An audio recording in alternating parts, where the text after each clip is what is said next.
bring up our first THRED Talk speaker, Ben Jaros with the Hoover Institution. Come on up, Ben.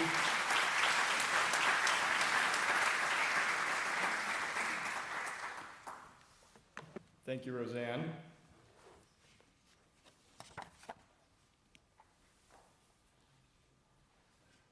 Last Friday, after SpaceX's IPO, Elon Musk became the world's first trillionaire, plausibly surpassing Mansa Musa and Rockefeller to become the wealthiest person in world history. Tech firms and adjacent related wealth have created the 5 richest individuals on the Forbes billionaire list. The wealth created by these individuals has created renewed calls last week and over the past year to tax the rich. This November, voters in the state of California may get the chance to weigh in on the issue. I would like to make 3 points in regard to California's Billionaire Tax Act and about wealth taxes in general, and in particular to make points about how they impact the business community here in San Mateo County. Number 1, the wealth tax will raise less revenue than proponents forecast and could plausibly lose the state money when accounting for lost income tax rate. The SEIU story that the money is necessary for healthcare spending cuts is inaccurate, and wealth taxation affects business formation in the areas that adopt it.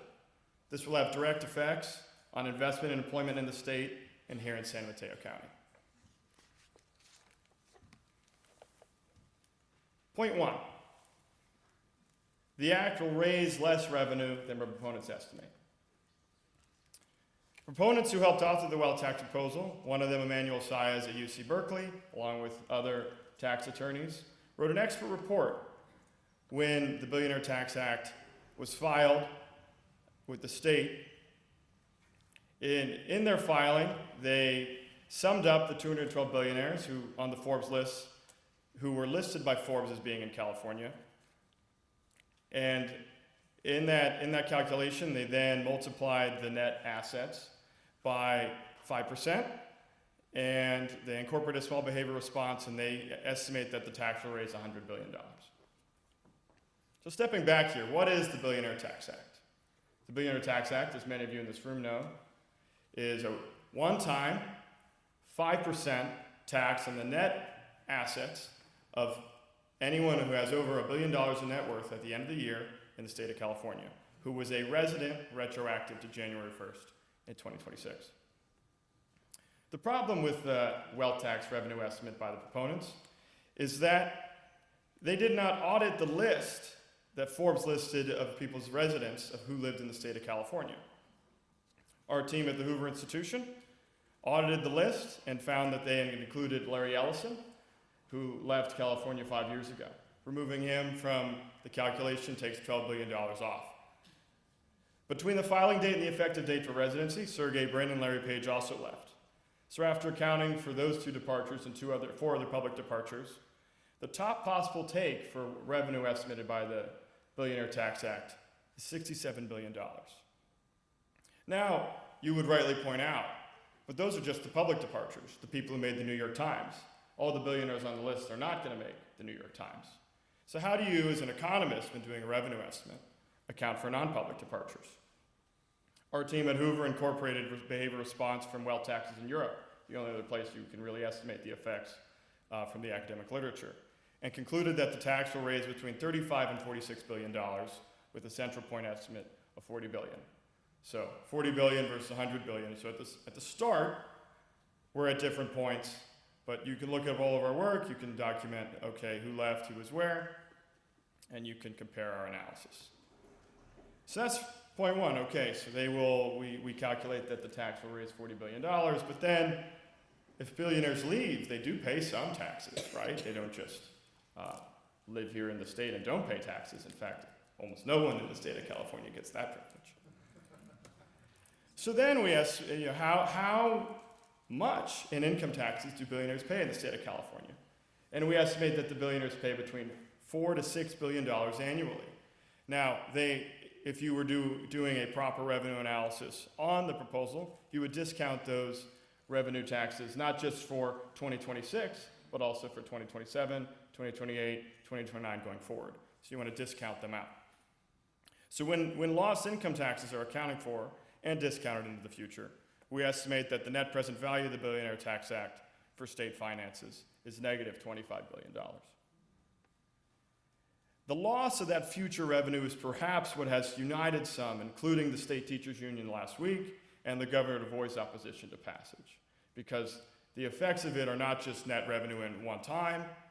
There is a long-run recurring loss of income taxes potentially from the measure.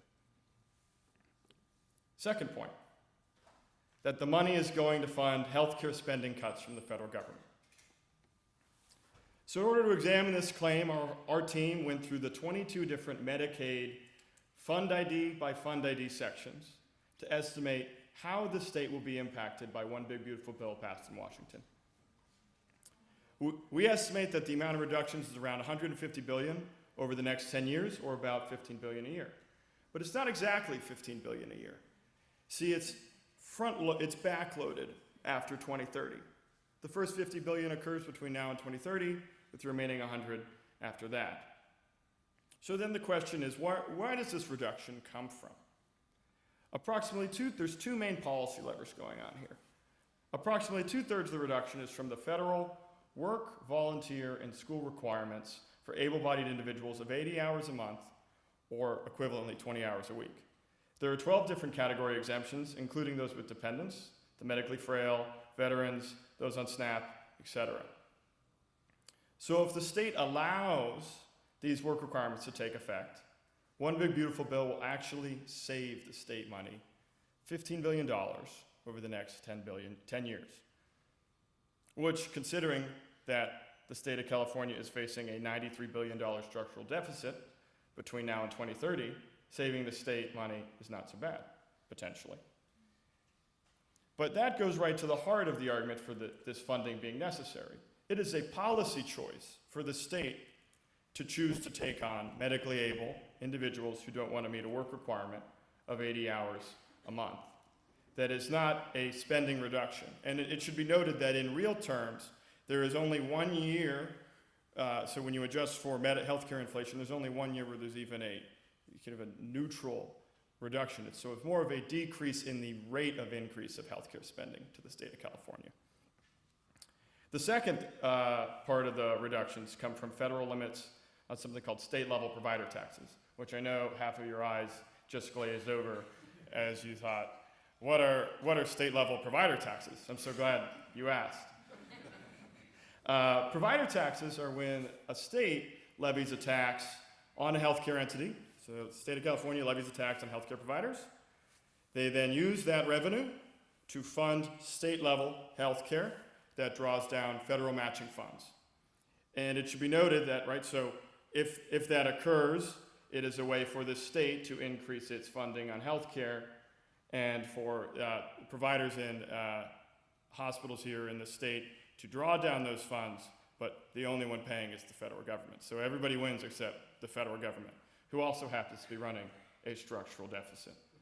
So this scheme, and California's provider tax in particular, was flagged by the Biden administration as inconsistent with the generally redistributive quality that the tax should have been for. So that's why the back half of the reductions for Medicaid are from 2030 on. That's when the provider tax limitations start taking effect.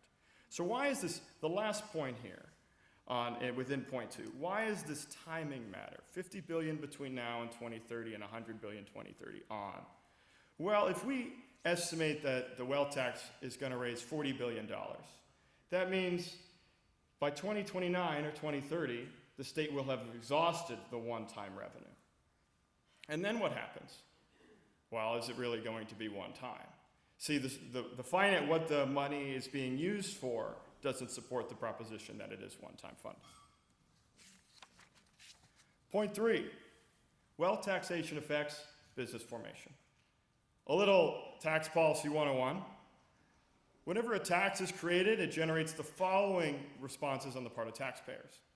First is evasion. which is any illegal means of getting around a tax. In terms of the California Billionaire Tax Act, it would be something like underreporting assets that are subject to tax.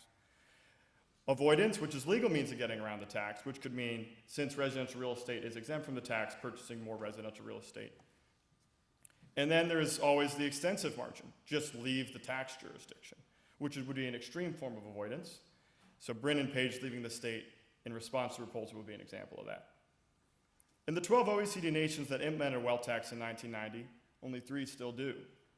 Some examples are illustrative. Sweden repealed theirs because it led to, quote, decades of capital flight. France repealed theirs because they estimated that 10,000 millionaires had left over the previous 15 years from their tax. Finland repealed theirs, citing, quote, that it negatively impacted business formation. So now to tie it back here to San Mateo County, how does a wealth tax negatively impact business formation? Well, because of the evasion and avoidance, when anything is taxed over time, there is less of that item. The most important asset in the wealth tax base would be the business capital. What exactly is capital? Let's be specific here. Why is it important for each of you in this room? It includes everything from trucks and shovels to computers and data centers. When workers and firms have more capital, over time, they are more productive. So what happens when capital is taxed under a wealth tax, and in particular what happens when a tax is levied on the subnational level, as it would be here in California? Well, business formation would be impacted by something called home bias in investing. This is the known psychological and practical tendency of investors to disproportionately allocate their portfolios to domestic assets. The same thing applies on the subnational level. Many of you perhaps in this room are very aware of the venture capital in the Silicon Valley. That's a constitutive element of the place. If some of that capital leaves, as a consequence of levying the wealth tax, the amount of capital in California's economy would decrease over time, and the commensurate spillover effects for employment would be relevant here.